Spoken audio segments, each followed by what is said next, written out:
Good morning, student. Today we are going to discuss calculation of inductance for single phase. कल हम लोग inductance का पढ़ चुके थे, इंडक्टर का इंटरनल फ्लक्स और एक्सटर्नल फ्लक्स लिंकेज। इंटरनल और एक्सटर्नल फ्लक्स लिंकेज हम लोग ऑलरेडी पढ़ चुके हैं। टोटल फ्लक्स लिंकेज भी दोनों को ऐड करके हम लोग पढ़ चुके हैं और आज पढ़ेंगे हम सिंगल फेज। ठीक है, वो जो इंटरनल और एक्सटर्नल फ्लक्स लिंकेज पढ़े थे वो भी हम सिंगल फेज के लिए पढ़े थे। ठीक है, और ये आज पढ़ेंगे calculation of inductance of single phase.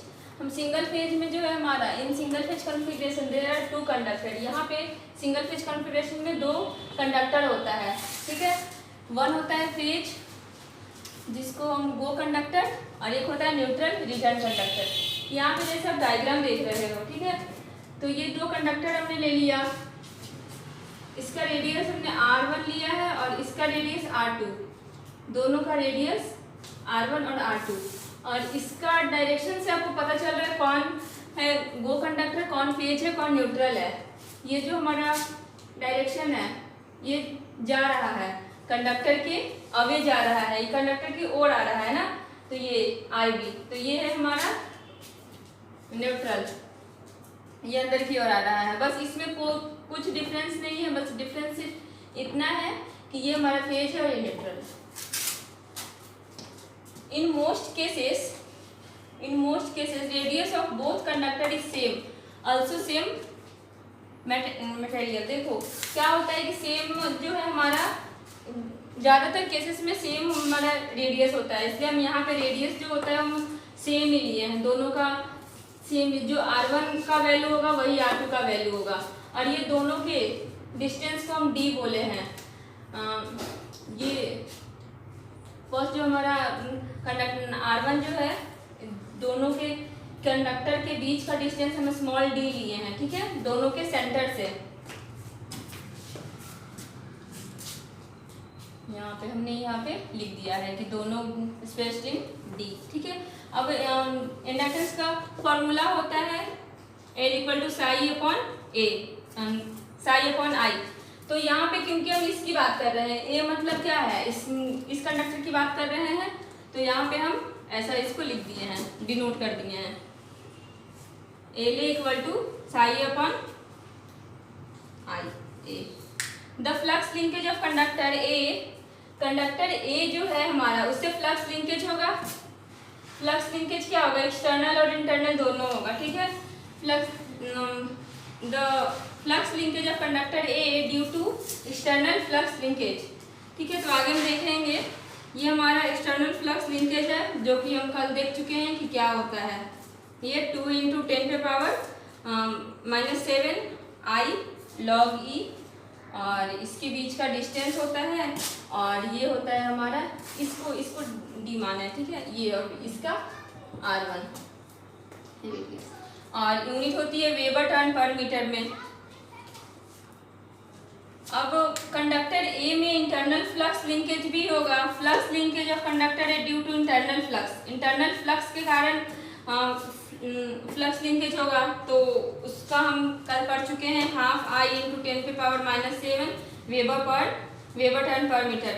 जो हम पढ़े थे, यहाँ पे साई की वैल्यू है ना, यहाँ पे LA की वैल्यू नहीं है। LA की वैल्यू जब हम लिखे तो यहाँ पे I कट गया था, क्योंकि इसका फॉर्मूला होता है ψ/I, तो I से I कैंसिल हो गया था। ठीक है, तो ये हमारा साई का है,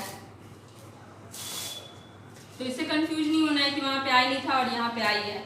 ठीक है, अब इसका total flux linkage of conductor A में जब इंटरनल निकल गया, एक्सटर्नल निकल गया, तो कंडक्टर A में हमारा टोटल फ्लक्स लिंकेज कितना होगा, तो एक्सटर्नल और इंटरनल को हम ऐड कर देंगे। यहाँ पे लिखा है ना ψ/A का मतलब हम कंडक्टर A की बात कर रहे हैं, तो ये दोनों को आप लिख लो। एक्सटर्नल में क्या है, एज इट इज यहाँ पे इसको उतार देंगे। ठीक है, यहाँ पे इसको हम ऐसे लिख दिए, एक्सटर्नल के नीचे एक्सटर्नल का वैल्यू और इंटरनल का यहाँ पे हम इसको लिख दिए। अब इसको सॉल्व करेंगे, इसको सॉल्व करके हमको इतना आएगा I की जगह पे, फिर यहाँ पे ये दोनों जगह I है तो इनटू में I ले लिए हैं,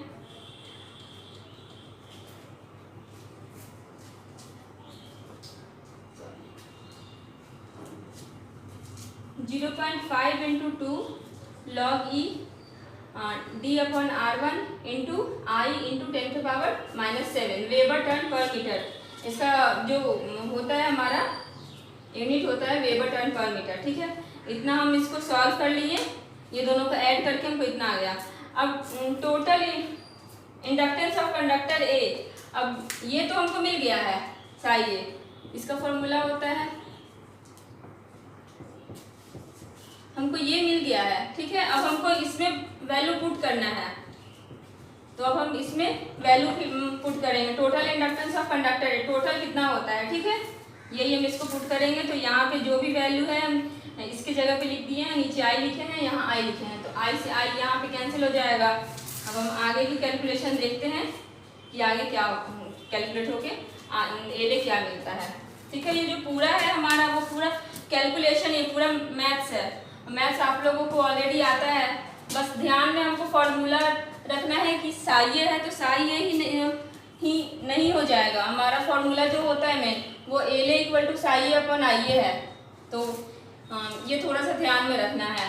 और ये दोनों को जैसे रेडियस मोस्ट ऑफ केसेस में सेम होता है, तो हम यहाँ भी सेम लिए हैं दोनों का रेडियस, और एक आई ए है, और ये इसके ना एरो पे आप लोग ध्यान दीजिएगा कि किधर जा रहा है। दोनों अगर उस साइड अवे बना दिए, तो जैसे हम इंटरनल फ्लक्स लिंकेज में और एक्सटर्नल फ्लक्स लिंकेज में देखे थे कि ऐसा नहीं था, पर यहाँ पे अगर दोनों की बात कर रहे हैं तो एक जगह जाता है तो ऐसे आएगा भी। ठीक है, अब ये टोटल हमको एले निकालना है। चलो, एले का जो वैल्यू था 2 into 10⁻⁻7 into 0.5 plus log D upon R1 Henry पर मीटर। ठीक है, अब हमको क्या करना है यहाँ पे कि लॉग जो है दोनों साइड लेना, मतलब इसका पूरा हमको कैलकुलेशन करना है, एक वे में लाना है। ठीक है, क्योंकि यहाँ पे 0.5 है तो 1/4 होता है इसका, तो इसको हम इस फॉर्म में ले आए। ठीक है, अब क्योंकि ये ऐसा कॉम्प्लिकेटेड लग रहा है ना, e की पावर -4 होगा।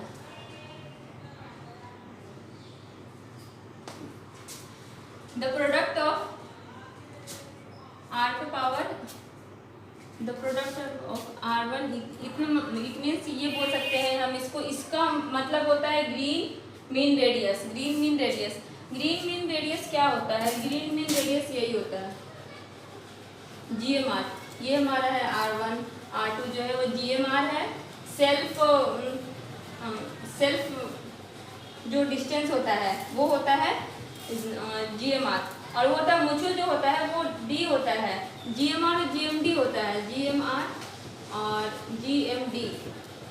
ठीक है, तो यहाँ पे GMR का होता है geometric mean radius. Geometric mean radius वो होता है हमारा R, जो R मतलब हमारा रेडियस क्या है वो होता है, और ये डिस्टेंस ज्योमेट्रिक मीन डिस्टेंस ये होता है D। ये दोनों के बीच का जो डिस्टेंस होता है वो होता है म्यूचुअल, MUTUL म्यूचुअल होता है डिस्टेंस, और ये होता है म्यूचुअल होता है। ये दोनों को मिल गए तो ऑब्वियसली म्यूचुअल होगा ना, और ये होता है सेल्फ रेडियस। ठीक है, ये हमको यहाँ पे अब हम समझ गए कि क्या होता है GMR और GMD क्या होता है। तो यही यहाँ पे है, ये R है, यहाँ पे हम रेडियस ही लिए थे इसीलिए R है ना। ठीक है, the product of R1 e⁻⁻1/4 is known as geometric mean radius GMR of conductor and is equal to इतना, इसके इक्वल होता है इतना। ठीक है, इतना times the radius of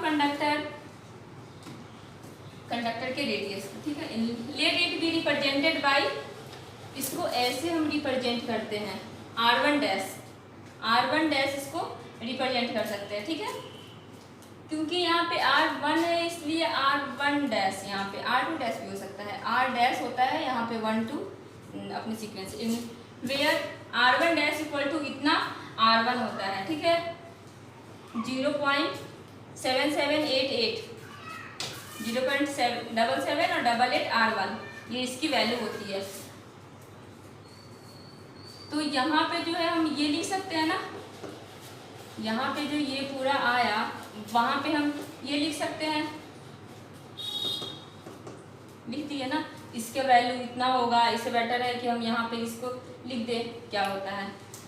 similarly इसी तरीके से कंडक्टर ए की बात की है हम अभी Ln की, इसी तरीके से कंडक्टर बी की भी जब बात करेंगे, अभी हम डायरेक्शन की बात नहीं किया है ना, इसीलिए हम यहाँ पे प्लस माइनस कुछ नहीं है, इसीलिए प्लस माइनस कुछ भी नहीं है, तो जो एल का होगा वही एल बी का हो जाएगा, दोनों का सेम हो जाएगा। बट यहाँ पे क्या होगा, R1 इसका रेडियस है, तो यहाँ पे R1 डैश दिए हैं और कंडक्टर बी का R2 डैश है, R2 है ना उसका, तो यहाँ पे हो जाएगा R2 डैश।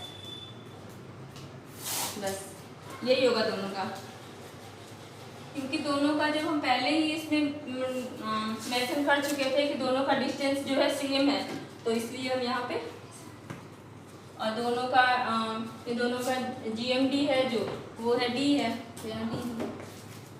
चलिए अब आगे देखते हैं लूप इंडक्टेंस ऑफ लाइन। ये दोनों का तो ठीक है, पर जो दोनों का जो LA plus LB loop inductance क्या होगा दोनों का, तो दोनों को हमको ऐड करना पड़ेगा, ऐड कर दिए। अब यहाँ पे जैसे R1 डैश है और R2 डैश है, तो दोनों का रेडियस की वैल्यू जब सेम होगी तो दोनों को R डैश लिख सकते हैं, R डैश लिख सकते हैं दोनों के, तो यही किए हैं हम लोग। R1 dash equal to R2 dash equal to हम R डैश लिख दिए हैं, R1 dash equal to R2 dash equal to R dash. The loop inductance of the line is given as.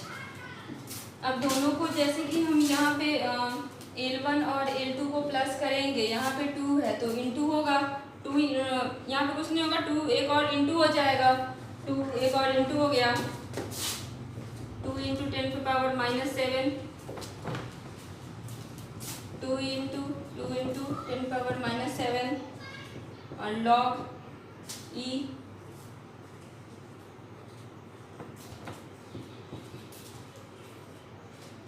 D upon R dash plus log E D upon R dash, क्योंकि यहाँ पे अभी हम mention किए हैं कि R1 dash equal to R2 dash, तो दोनों को R डैश लिख सकते हैं, तो दोनों को हम क्या करते हैं साथ में लिख दिए। हो गया ये हमारा,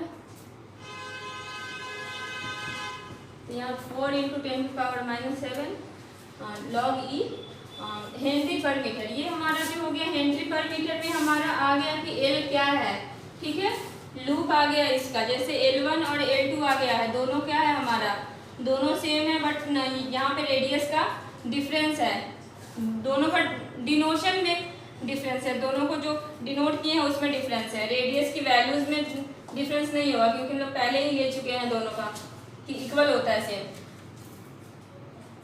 ठीक। तो हमारा ये इतना हो गया, 4 इंटू 10 की power -7 log E D upon R dash Henry पर मीटर, ठीक है। अब इसको हम ऐसे भी लिख सकते हैं, ये किलोमीटर में आएगा, यहाँ पे मीटर आ गया, हेनरी मीटर हेनरी पर किलोमीटर, ये फिर इतना आ गया, इसको सॉल्व कर दिए हैं तो 10 की पावर -7 को यहाँ पे ऐसे सॉल्व करके हम गिरा दिए हैं, ठीक है। तो आप ये लिखो, कोई फर्क नहीं पड़ता उससे, दोनों ही लिख सकते हो। ज़्यादातर आप इधर भी सॉल्व करके आप ये लिखोगे तो इसकी भी अगर आप यहाँ पे अगर ले आते हो, ठीक है, तो वैल्यू कुछ भी रहे, आप इसको यहाँ लिख दो, वहाँ लिख दो, और उसके मैथमेटिक्स के अकॉर्डिंग, ठीक है, ये जो है यहाँ पे ये आ गया। बस कुछ नहीं, हमको मैथ सॉल्व करके आना चाहिए, हमको ना लॉग को यहाँ पे आगे हम देखेंगे लॉग की। ये तो हमारा कंप्लीट हो गया, calculation of inductance of single phase, उसका आ गया हमारा। जब हमारे पास 2 इंडक्टर रहेगा, एक फेज है और एक न्यूट्रल है, दोनों को क्या है डायरेक्शन में डिफरेंस है, एक जो है कंडक्टर जा रहा है और एक क्या है रिटर्न आ रहा है, पाथ कंप्लीट करेगा ना दोनों मिलकर। ये जो जहाँ मैंने 3 बनाया वो एक्सटर्नल फ्लक्स लिंकेज है, और क्योंकि ये अंदर दोनों का सबसे पहले इंटरनल कंडक्टर एक internal flux linkage external flux linkage दोनों को ऐड कर दिए हैं, उसके बाद ये टोटल फ्लक्स लिंकेज हम निकाले हैं दोनों का कितना होता है, देन हम उसको उसके यहाँ पे आगे वैल्यू पुट करके कि यहाँ पे रेडियस क्या होगा हमारा GMD GMR क्या होता है, GMR की वैल्यू क्या होती है, तो उसको पुट करके हम आगे एल निकाल लिए हैं। कंडक्टर ए का कितना वैल्यू होगा, कंडक्टर बी का कितना वैल्यू होगा। कंडक्टर ए का जितना वैल्यू होगा उतना ही कंडक्टर बी का होगा, ठीक है। तो ये दोनों को फिर प्लस करके, दोनों को प्लस करेंगे तो इंटू 2 होगा। R1 dash equal to R2 dash equal to R dash यहाँ पे पुट कर दिए हैं कि हमारा सॉल्यूशन जो है, हमारा आंसर जो है ईजी आए। अगर आप ऐसे भी लिख दोगे तो कुछ गलत नहीं हो जाएगा, पर हम चाहते हैं ना हमारा अच्छा है, सिंप्लिसिटी में हमारा सिंपल वे में आंसर आ जाए, ठीक है। तो हमको अगर आता है डिराइव करने के लिए calculation of inductance for single phase, तो हमको ये पूरा करना पड़ेगा और ये डायग्राम बनाना पड़ेगा, ओके। अब हम पढ़ेंगे inductance of 3 phase configuration. Calculation पढ़ना है हमको 3 फेज ओवर लाइन। अब सिंगल फेज के इंटरनल एक्सटर्नल फ्लक्स पढ़ चुके हैं और हम अभी सिंगल फेज पढ़ चुके हैं। अब अभी हम देखेंगे 3 फेज कॉन्फ़िगरेशन देखेंगे, हमको देखना है इंडक्टेंस का, ठीक है। तो इसमें क्या होता है 3 फेज में, या तो सिमेट्रिकल स्पेसिंग या अनसिमेट्रिकल स्पेसिंग। सिमेट्रिकल स्पेसिंग मतलब जो हमारा 3 कंडक्टर है, ये तीनों क्या है हमारा, ये 3 कंडक्टर है, ठीक है। ये तीनों कंडक्टर के आपस के बीच में जो डिस्टेंस होगा वो इक्वल होगा, इक्विलेटरल होगा, ठीक है। वो आप लोग पढ़े भी हो। तो ये तीनों के बीच में स्पेस जो है वो इक्वल होगा। स्पेस को हम डिनोट किए हैं, तीनों के बीच के जो डिस्टेंस है उसको डी से डिनोट किए हैं उस डिस्टेंस को, और कंडक्टर को ए बी और सी से डिनोट किए हैं। और तीनों का जो रेडियस है, हर किसी कंडक्टर का रेडियस होगा, तो उस रेडियस को आर से डिनोट किए हैं हम लोग, ठीक है। जैसे देखिए ये 2 होता है सिमेट्रिकल स्पेसिंग और अनसिमेट्रिकल स्पेसिंग। तो यहाँ पे सबसे पहले हम पढ़ेंगे सिमेट्रिकल स्पेसिंग फर्स्ट, देन पढ़ेंगे हम अनसिमेट्रिकल स्पेसिंग। इसको बोलते हैं बैलेंस भी बोल सकते हैं।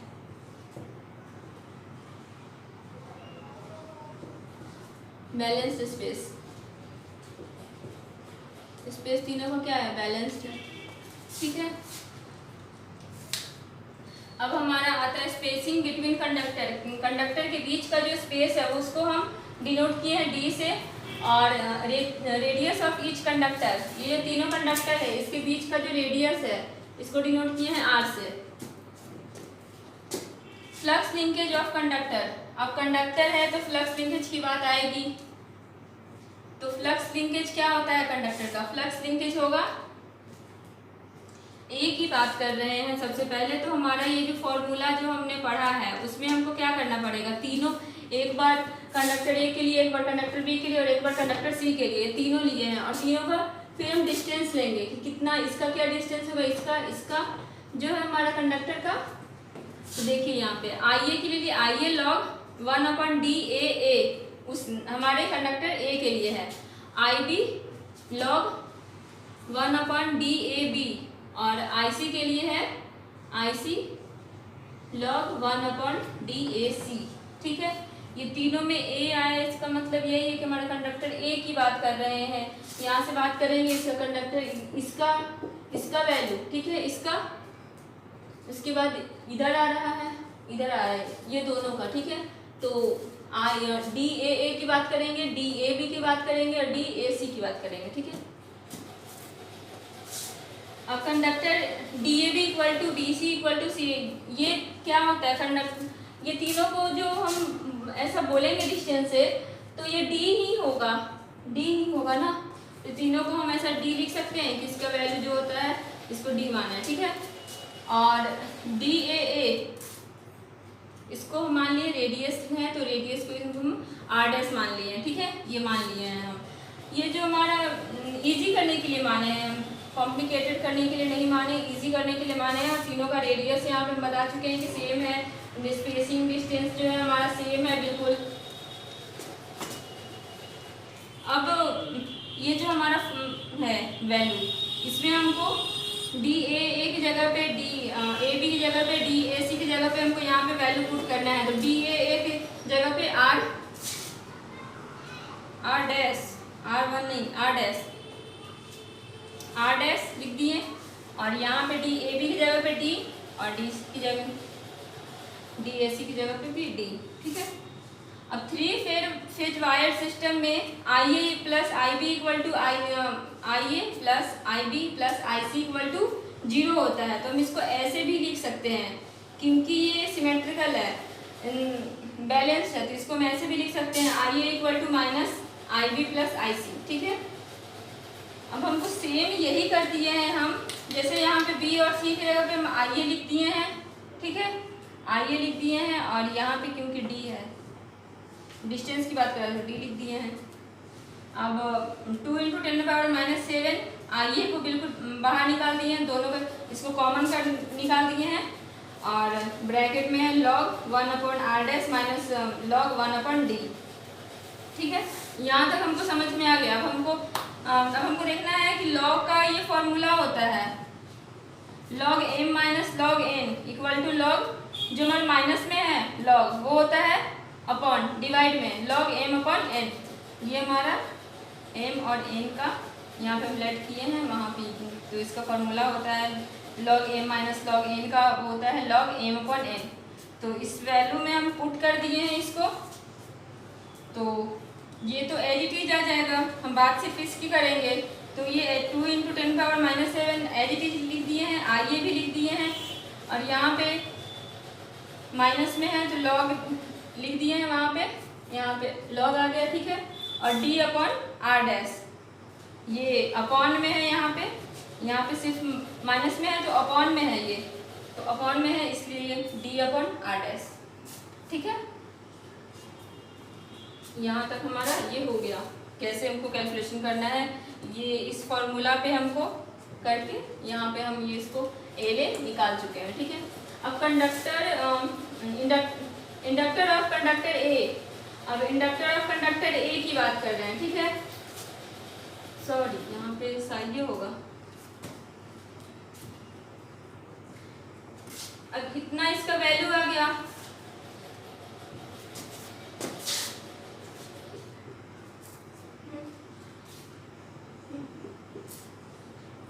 नहीं तो अब इसको हम इस वैल्यू में पुट करेंगे, इसमें हम इसको पुट करेंगे। ठीक है, थोड़ा सा ये मिस्टेक हो गया मैंने, तो चलिए अब इसको हम इसमें यहाँ पे एल इक्वल टू, ये हमारा फॉर्मूला होता है A/IA, तो इसको हम यहाँ पे पुट कर दिए और ये IA है, IA से IA कैंसिल हो जाएगा, I से I कैंसिल हो जाएगा ना, ये हमारा ये एज इट इज यहाँ पे आया और अपॉन में IA है तो ये कैंसिल हो के हमारा टोटल इतना आ गया।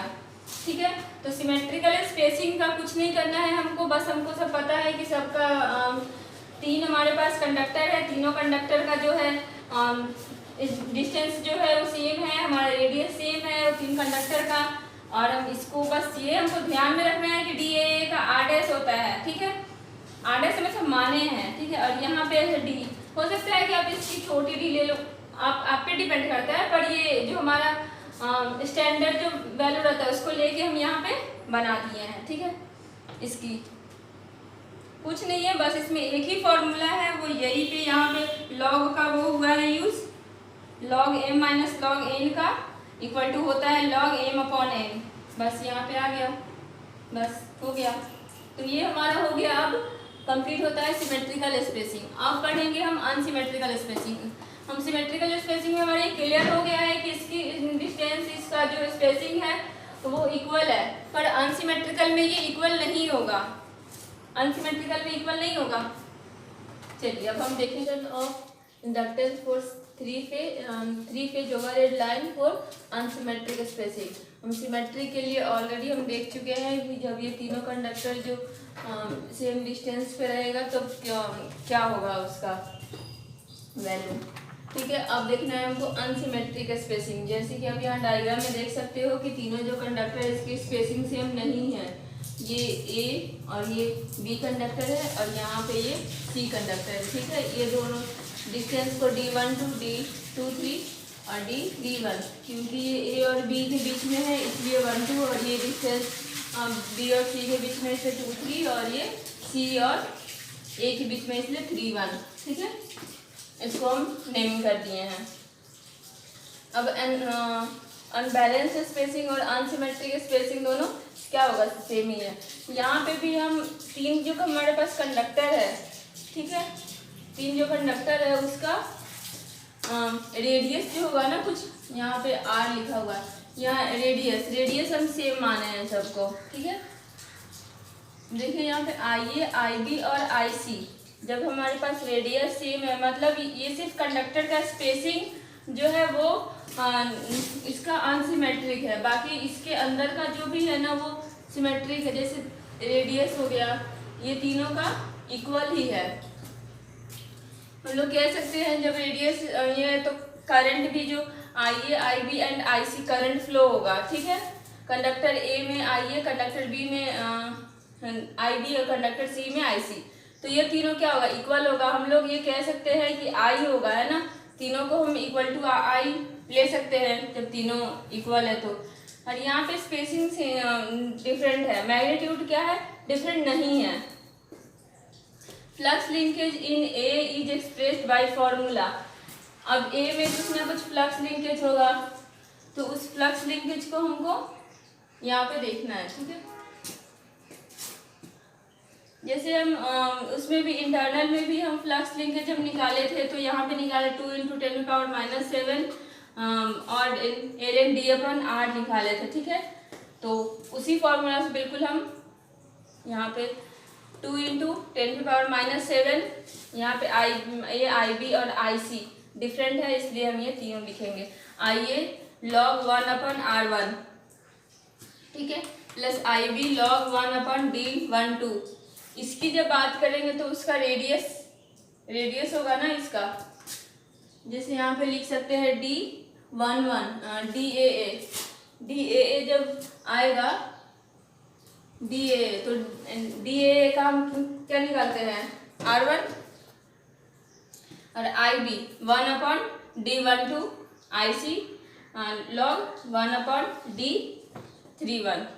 Flux linkage in conductor A due to B is given by formula. Flux linkage में ए में होगा, बी के कारण भी कुछ ना कुछ होगा। Lambda A2 equal to 2 × 10⁻⁷ ln IA ln 1/r, ये बिल्कुल एज इट इज रहेगा। अब यहाँ पे देखना है हमको कि यहाँ पे A2 की बात कर रहा है, A2 की बात कर रहा है, तो यहाँ पे A2 की बात कर रहा है, तो यहाँ पे ये तो ले आया है ना। अब इसके बाद क्या होगा, 2 की बात कर रहा है तो D23। Flux linkage in conductor A due to C, अब C के कारण कुछ ना कुछ भी फ्लक्स लिंकेज हो रहा होगा, तो lambda A3 equal to 2 × 10⁻⁷ IA ln 1/r' plus IB log 23 plus IC log D31, ठीक है। अब ये तीनों तो निकाल लिए हम, A1 A2 और A3, लेमडा A लेमडा 2 और लेमडा 3। अब हमको निकालना तीनों का एवरेज निकालना है, ठीक है। अब तीनों का एवरेज निकालेंगे, तो एवरेज निकालने के लिए क्या होता है, टोटल नंबर जितने का हमको एवरेज निकालना है तीनों को प्लस करते हैं, अपॉन पे 3 लिखते हैं, ठीक है। तो यहाँ पे बिल्कुल ऐसा ही है, 2 × 10⁻⁷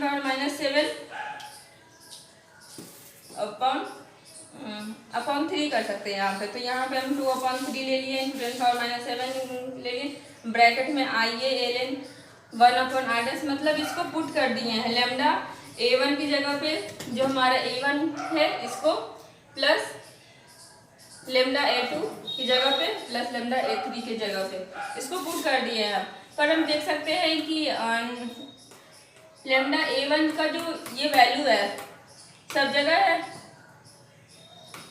IA log 1/r', IA log 1/r', IA log 1/r', तो इसको 3 से मल्टीप्लाई करके लिख सकते हैं एक साथ। अब क्योंकि हम लोग ये पढ़े हैं IA इक्वल टू IB/IC, ठीक है, तो IA इक्वल टू अब हम लोग लिख सकते हैं -IB + IC ब्रैकेट में इसको, ठीक है। तो हम बिल्कुल वही करेंगे। अभी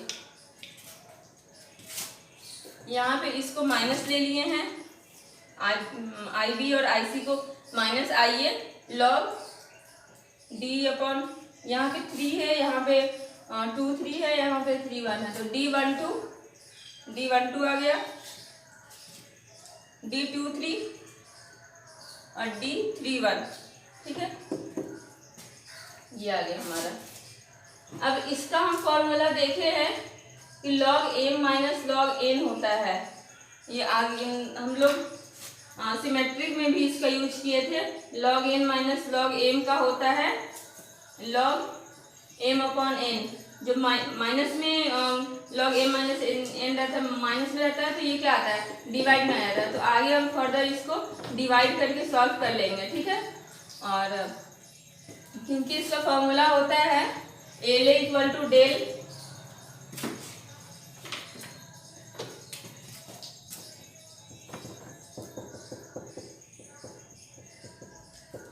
जब इसको पुट करेंगे तो आइए क्या हो जाएगा, हमारा कैंसिल हो जाएगा, ठीक है, तो ये इतना आ जाएगा। अगर आप इतना भी लिखते हो, ठीक है, इतना भी अगर आप लिखते हो तो ये क्या होगा, गलत नहीं होगा, पर ये वैल्यू पुट करके भी आप लिख सकते हो और ये भी लिखोगे तो कोई गलत नहीं है, ठीक है।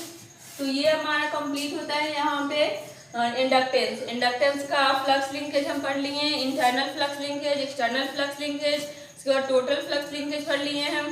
फिर सिंगल फेज 2 वायर का हम पूरा कैलकुलेशन देख चुके हैं कि सिंगल फेज रहेगा और 2 कंडक्टर रहेगा तब क्या होगा, ठीक है। और उसके बाद हम 3 फेज पढ़े हैं, calculation of inductance for 3 phase overhead line, ठीक है। फिर 3 फेज पढ़े, 3 फेज में सिमेट्रिक रहेगा, तीनों का डिस्टेंस, 3 कंडक्टर है, तीनों का डिस्टेंस जो है सिमेट्रिक रहेगा तब क्या होगा, और अनसिमेट्रिक रहेगा तब क्या होगा। हमको बस कुछ फॉर्मूला याद करना है और उसके सीक्वेंस के साथ ही हमको अच्छे से जाना है। यहाँ पे थोड़ा सा कंसंट्रेट करके आप देखना, आपको समझ में आ जाएगा। और लॉग के लिए हम ये फॉर्मूला यूज किए हैं, ठीक है, तो ज़्यादा डिफिकल्ट नहीं है, ये सब हो जाएगा। बस ये है कि वैल्यूज प्लस माइनस और इस सब इसमें ध्यान देना। जैसे यहाँ पे डेल A2 है तो यहाँ पे हमको यही आना चाहिए, इसको अच्छे से ध्यान देना आप लोग। ये नहीं कि इसका वाला उतारते जा रहे हैं D12 और D31, नहीं, ये ड्यू टू फ्लक्स B लिखा हुआ है, ड्यू टू फ्लक्स B। तो फ्लक्स B के कारण क्या क्या हो रहा है, ठीक है। फ्लक्स B की बात करेंगे तो ये D12 और D23 होगा, यही दोनों होगा। और फ्लक्स जब C की बात करेंगे तो D23 और D31 होगा, तो ये हमको ध्यान देना है। उसके बाद तीनों का एवरेज निकाल लेना है, एवरेज का ये अपॉन 3 हो जाएगा, यहाँ पे डेल